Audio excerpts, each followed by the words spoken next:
G'day folks, welcome to this review of Tinian, the Forgotten Battle, part of Adam Starkweather's company scale system. This title was designed by Ross Mortell with art by Antonio Pinar, and it's published by Compass Games in 2019. It is the fourth title in Adam's company scale system. This one focuses of course on the Battle of Tinian, the Forgotten Battle. The Americans invaded the island of Tinian shortly after their Saipan campaign on the 24th of July 1944.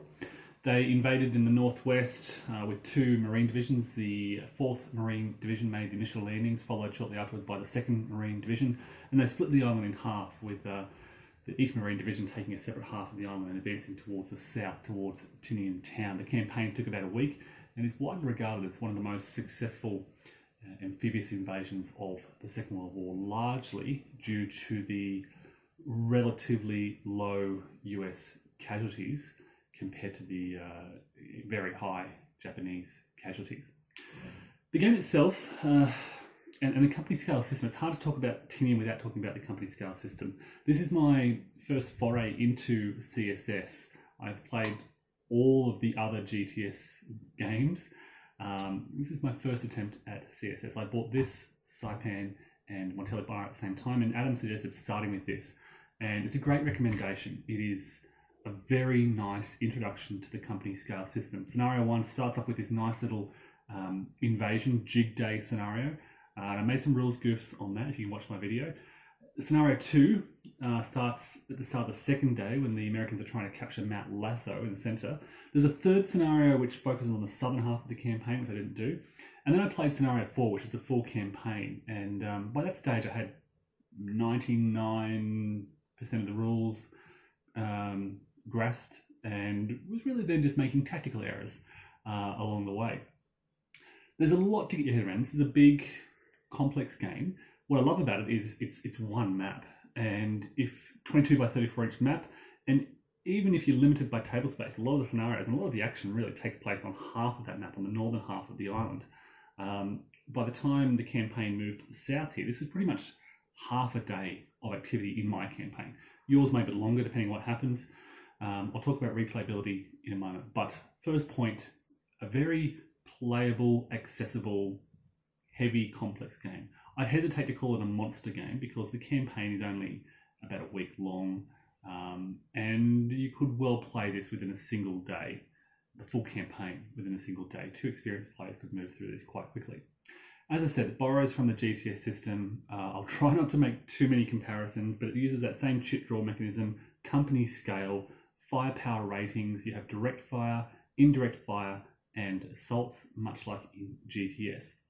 What makes the company scale system unique is a lot of little tweaks. There's the use of support weapons, which include things like flamethrowers and small armored vehicles and tanks attached to particular companies. You have changes in the way command and leadership are used. Leadership is very important. It can add to your firepower rating, can activate units for second actions and so forth.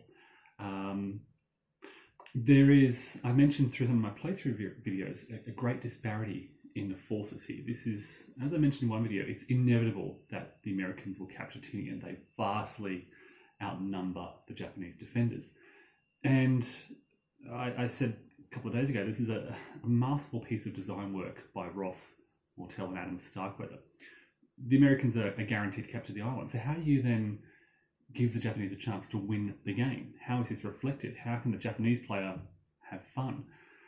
The way they do this is by giving the Japanese the objective of hurting the Americans, trying to inflict casualties on the Americans as they advance and delaying their success. If the Japanese can inflict too many casualties, greater than historical casualties, on the Americans, they can eke out sort of a, I guess, Pyrrhic defeat, can I call it that? Where the Americans just sustain too many casualties to compare with that historical outcome. And this provides a really fascinating, intense challenge for the Americans. They want to do two things. They want to advance and capture the island very quickly to secure the island as fast as possible and gain as many victory points for themselves as possible. At the same time, they don't want to risk those casualties because that also gives the Japanese player victory points. So there's this constant, the Americans are constantly thinking about wanting to advance, but also when they're advancing, they're at most risk of suffering casualties. And they're basically more vulnerable to Japanese attacks. And that happens a lot on the first and the second day as the Americans advance, trying to establish a beachhead, and the Japanese launch their initial counterattacks. So all of this creates just a great, not only historical scenario, historical situation, but also a great tense game. The Japanese need to dig in, defend, delay the Americans, but also launch these punchy little counterattacks to try and hurt their companies, trying to inflict company losses on the Americans. That's not necessarily easy to do, and they do it by sort of combining their artillery with direct fire whenever they can, and sort of focused assaults on the Americans with sort of support, weapons, leadership, and focused formations as much as possible.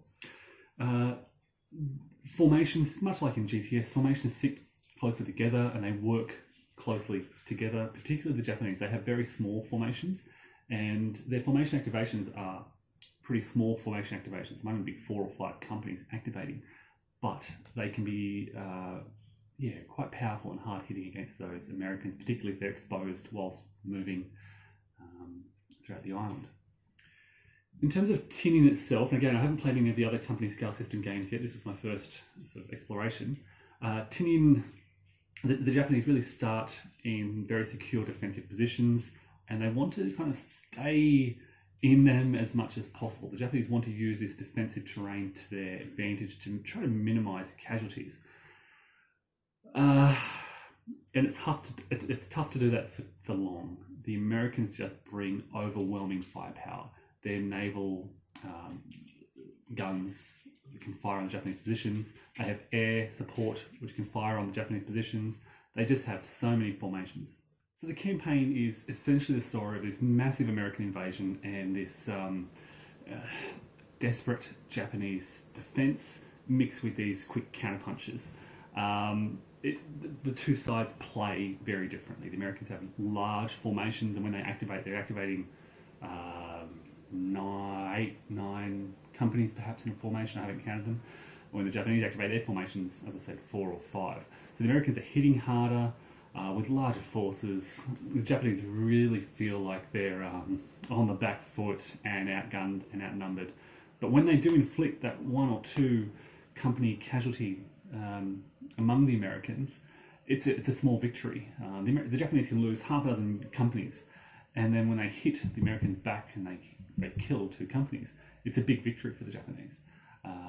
At the same time, they're delaying the American advance. Every time the Americans lose a company, yes, they have these large formations, but their formations are subsequently weakened permanently. That's delaying their advance, and it's making it even harder for the Americans to push hard and hit the Japanese.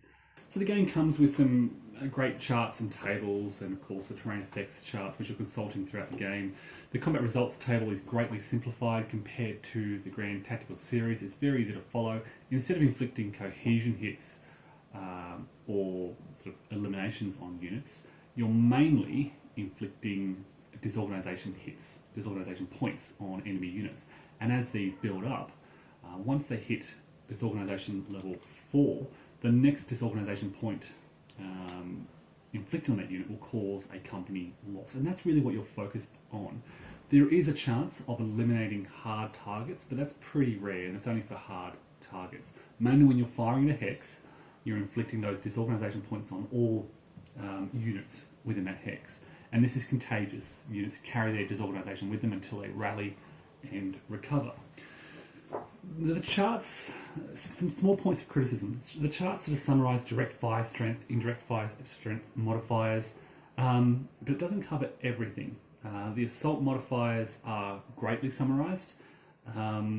There's no chart for the air support roles, nor events. So every time you roll for air support, which you're typically doing once each turn, or rolling for events, which again you're typically doing once per turn, because these chips are in the cup on most turns, you have to consult the rulebook. So you're constantly flicking, and certainly when you first start, it didn't take me long to realise to kind of commit airstrikes to memory, but certainly at the start you're constantly flicking between air power and the events table, and then double checking rules. The assault rules, the assault system is streamlined from GTS. It's a much easier system. It's a more engaging and fun system of assault. So assaults are, when I play GTS, I tend to avoid assaults because it's such a long flow chart and so many decisions, and it's such a lengthy process. It's sped up in the company scale system and simplified, streamlined, but also made more engaging and more fun. Both players are applying separate modifiers based on assaulting player, defending player, and they roll the die, apply these modifiers, and get a figure, and then they compare that with their opponent's figure to determine which side suffers losses. It means that both players are involved in this assault. There are multi-hex assaults assaulting the one defending hex, which I think makes sense, and it makes for a more interesting situation. Direct fire is far more effective in the company scale system. One of the criticisms, one of the frustrations of the Grand Tactical series is that direct fire is often fishing for zeros. You're often, the defensive modifiers are often so great that you just need a 0 to hit. A 0 is always an automatic hit in GTS and CSS. And in GTS, so often you just need a 0 to hit, anything else will miss. In the company scale system, you have so many beneficial modifiers to firepower, such as adding additional units in the hex, adding your support weapons and leaders and heroes and so forth, that your firepower is much more effective, even against units in decent terrain. You are, particularly with the Americans with their big formations and weapons and leaders and so forth, they are typically more likely to hit than to miss, which I think makes it more fun. It's a more interesting situation. You are doing something with your actions. You're firing your weapons, or your companies are firing, and they're inflicting disorganization points. It's not necessarily a direct hit or a casualty on the enemy, but it's building up disorganization. So you might just inflict 2 disorganization points with small arms fire, but then another hex will fire and they'll inflict a 3rd point, and then a 3rd hex will come along and they'll inflict a sort of 4th and 5th, which will result in a casualty. So you're actually, things are happening as a result of your fire. It's building up this this pressure on enemy companies, as opposed to GTS, where you're rolling, it's not a 0, it's not a 0, it's not a 0 constantly, and feeling quite frustrated at that. So I think that that change in direct firepower creates a much more engaging, interesting, fun experience for firepower. I mentioned assaults is more interesting. Artillery, the changes to artillery, particularly in terms of the wind marker, creates a more dynamic situation. Wind can come out at any time during the turn. There's a wind marker, which clears all barrage markers from the map when it is drawn. And this removes the kind of quite gamey situation in GTS where you build up barrage markers. The first person to fire with their artillery to get an activation on a turn places all their barrage markers, which blinds their opponent, which kind of renders the entire turn a bit moot for their opponent. The wind marker removes that situation. You can place barrage markers. The very next activation could be the wind marker, which removes them all again. And this can help, well, both sides basically. By removing the barrage marker, it clears lines of sight, but it also enables artillery to fire again. Now, I was using the optional rule. It's not in the rule book, but it's a recommended rule such that you cannot barrage a hex unless the barrage marker you place will be of a higher level. So you've got smoke, and then light barrage, medium barrage, and then heavy barrage. And I played by the rule, the optional rule, which I recommend, by the way, that you can't barrage a hex unless the barrage marker you're going to place will be of a higher level than the barrage marker already in that hex. It prevents the Americans in particular from focusing all their artillery on one hex. It forces them to spread out their artillery, and I think it's a good idea. Is it thematic? I don't know, but it's certainly good gameplay and it creates more interesting experiences. Stops you just obliterating a hex with every single piece of artillery you've got. So yeah, the wind marker and the barrage markers create more unpredictable gameplay, which creates more interesting situations. It makes the entire turn interesting. You don't know when the wind marker will come out, so you can't make long-term secure plans to block line of sight. You can block line of sight, but then 2 turns later, it's clear again.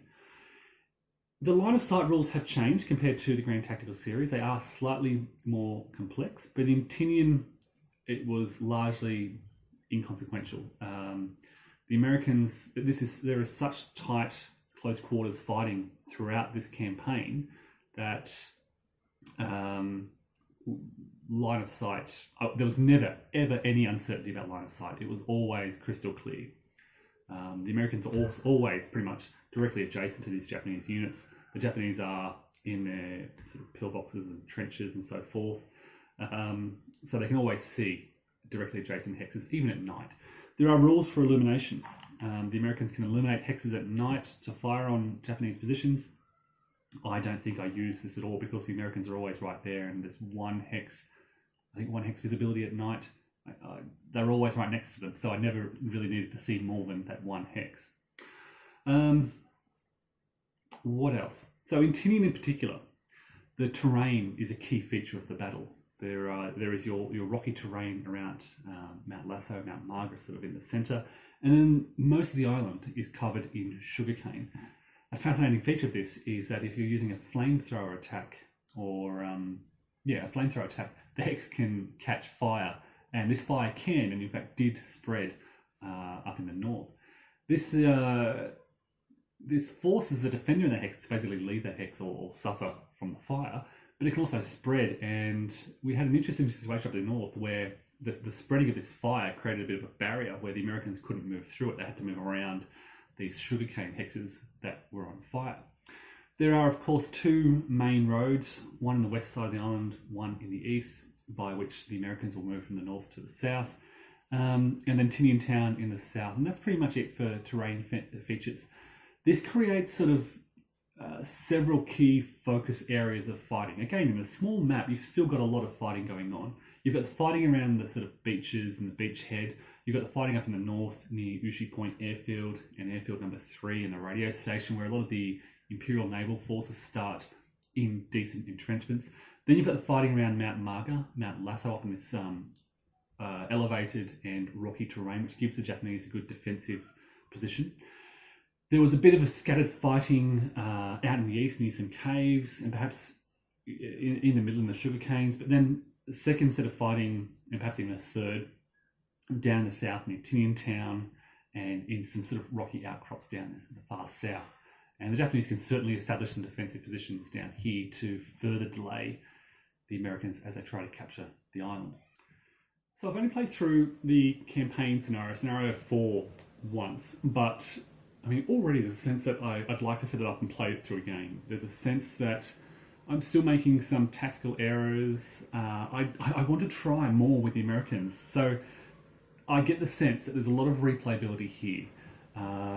Yes, it's one small map, it's one battle, but there are options. There are tactical and operational options really for both sides. It's not just the Americans. Yes, the Japanese are on the defense, but they can choose when, where, and how they defend. I mounted a forward defense with the Japanese here. I really tried to defend Mount Lasso and Mount Marga. It failed. Next time I play through, I think I might set up there's this big rocky outcrop down in the south of the island with these ridge lines and rough terrain, and it's hard for the Americans to get to. And I'm curious to see what happens if the Japanese defend here in depth. What happens if they pull back away from Mount Margaret, if they don't launch those initial counterattacks? Or what if they're more aggressive in their initial counterattacks and they inflict some heavy casualties on those 4th Marine Division units before they can get set up?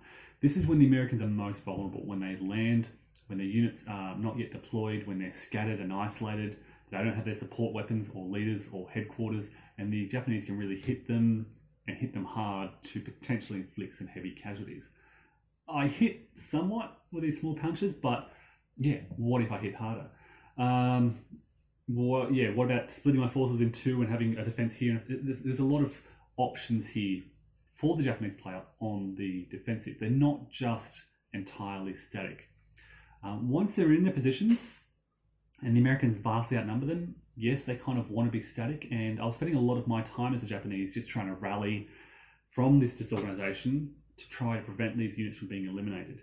Again, it's inevitable that will happen, but I was trying to delay the Americans as much as possible. What if instead of rallying, I tried to retreat and pull back and rescue those units? There's a lot of options you can explore. So there's a lot of depth in this one mapper game. Now, compared to some games in the GTS series, the amphibious movement phase is very straightforward. Basically, the units move up a box and they land on the beaches. It is super simple. It is not the 10-page naval sequence of play that you may have encountered in GTS's The Greatest Day. It is basically a one-paragraph rule series. I think you basically move units on the beach. They may hit a minefield. There may be opportunity fire from the Japanese, but it's all very straightforward and simple. There are no paratroop landings here, so there's nothing to worry about there. It is a streamlined game. So, if you've been thinking about the company scale system, if you like the grand tactical system, I highly recommend you check out Tinian, The Forgotten Battle by Ross Mortell with the series by Adam Starkweather. It is a fun, engaging, fascinating introduction to the company scale system. It is very playable, practical, easy to set up. That is Tinian, The Forgotten Battle.